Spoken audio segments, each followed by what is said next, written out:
आमचे नेते राज्याचे उपमुख्यमंत्री देवेंद्रजी फडणवीसांनी पुण्यातलं ड्रग प्रकरण उघडकीस आल्यानंतर पदमुक्त होण्याची मागणी रोहित पवारांनी केली।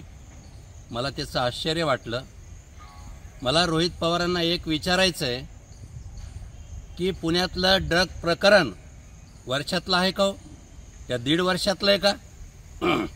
महाविकास आघाडीचं सरकार सत्तेवर असताना 2.5 वर्षामध्ये तुम्ही जो गोंधळ घातला, जो भ्रष्टाचार केला आणि मनमानी कारभार केला, हप्ते वसुली, तुम्हाला आठवत असेल ना?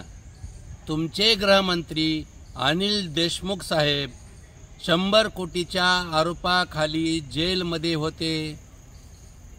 तुम्हाला काही नैतिकता वाटायला पाहिजे आणि म्हणून जेवढं प्रकरण उघडकीस येतात ना, ते प्रकरण गृहमंत्री माननीय देवेंद्र फडणवीस साहेबांनी कणखर भूमिका घेतली।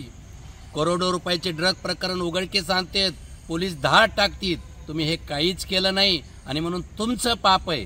आमच्या माथी मारू नका आणि तुम्हाला नैतिक अधिकारच नाही गृहमंत्र्याचा राजीनामा मागायला।